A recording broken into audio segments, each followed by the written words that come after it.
Hi, everyone. Steve Adubato. More importantly, we are honored to welcome Lieutenant Governor of the great state of New Jersey, Tahesha Way. Lieutenant Governor, thank you for joining us. Thanks for having me, Steve. You got to explain to folks exactly what your role is, as Lieutenant Governor, but also you're the Secretary of State.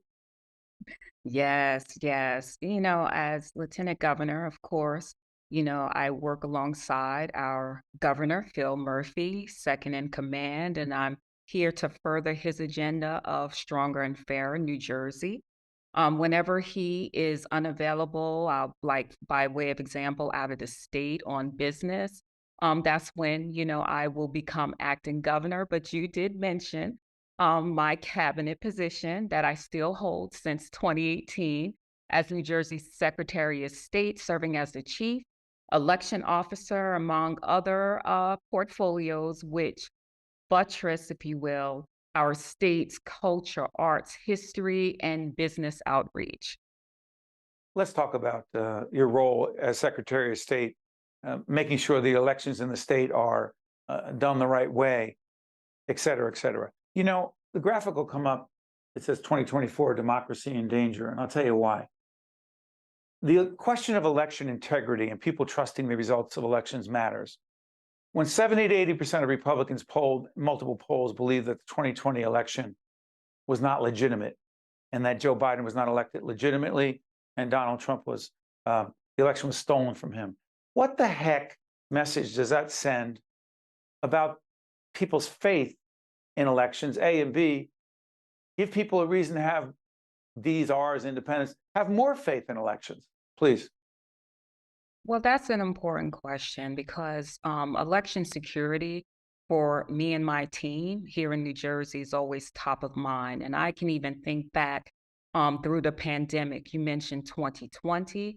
And, I can honestly say that that was one of the most secure elections in our history. So, the way we approach election security is with the belief that we want our voters to have confidence in our electoral process. We want that public trust.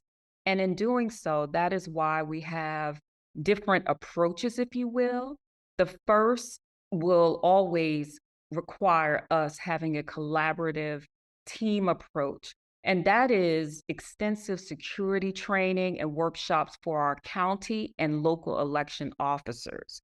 In fact, in 2019, we actually hosted a statewide tabletop exercise on election preparedness. Steve, we had 14 out of state delegations. We had our federal folk there, and of course, our own county and local election workers, in which we just double down on election preparedness, emergency Right. situations, just because you want to make sure that there's integrity, right, for our voters, that they witness and see this and get educated upon this. And that's why in 2024, next year, we're actually going to host another statewide tabletop exercise.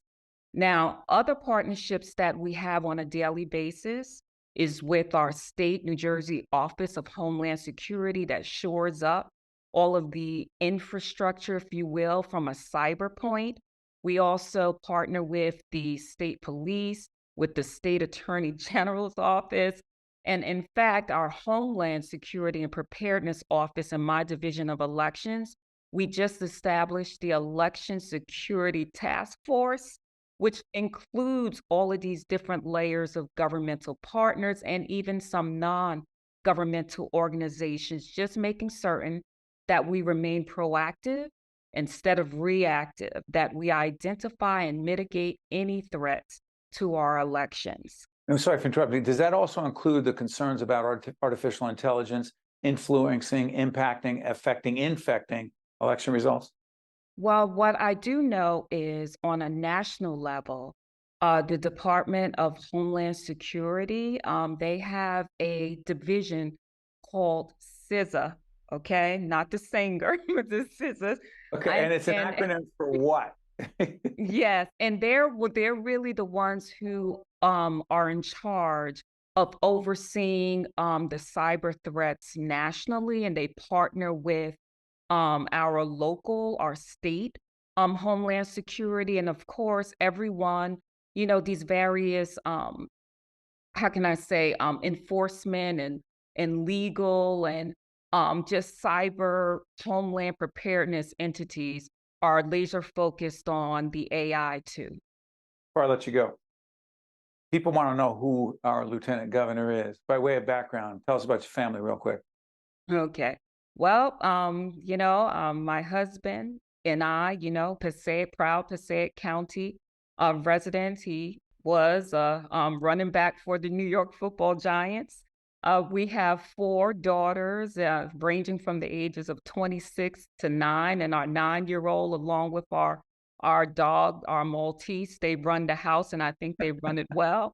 I was born in the Bronx, so, while we're in the suburbs, I'm still a city girl, Right. and I am just so humbled and blessed to be part of Governor Murphy's administration. Real quick, I'm going to take that back. I do have a follow up, real because I know you're on a tight schedule. We're doing a series called Reimagine Childcare, Importance of Childcare. How high a priority for you? Quality, affordable, accessible childcare.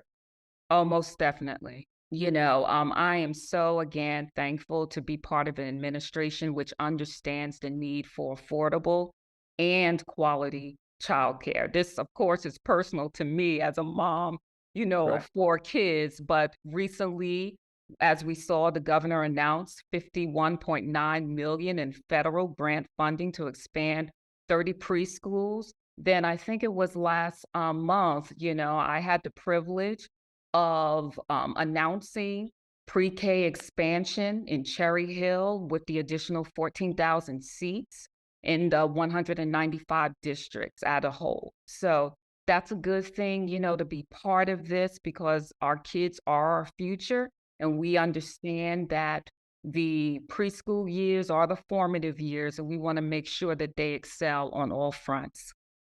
Lieutenant Governor, we thank you for joining us. It won't be the last time. We look forward to having you again, and best to you and all and your family. Likewise, thanks again for having me. You guys stay with us. We'll be right back. State of Affairs with Steve Adubato is a production of the Caucus Educational Corporation. Funding has been provided by RWJ Barnabas Health, Rowan University, the Turrell Fund, supporting Reimagine Childcare, Horizon Blue Cross Blue Shield of New Jersey, Johnson & Johnson, IBEW Local 102, PSEG Foundation, Newark Board of Education, Veolia, and by these public-spirited organizations, individuals, and associations committed to informing New Jersey citizens about the important issues facing the Garden State, and by Employers Association of New Jersey. Promotional support provided by NJ.com and by Insider NJ. I'm very grateful that I'm still here. That's me and my donor when we went to celebrate our first anniversary. With a new kidney, I have strength. They gave me a new lease on life. I'm still going everywhere and exploring new places. Nobody thought I was going to be here. Nobody. And I look forward to getting older with my wife. That's possible now. We're transforming lives through innovative kidney treatments, living donor programs, and world-renowned care at 2 of New Jersey's premier hospitals. They gave me my normal life back. It's a blessing. RWJ Barnabas Health. Let's be healthy together.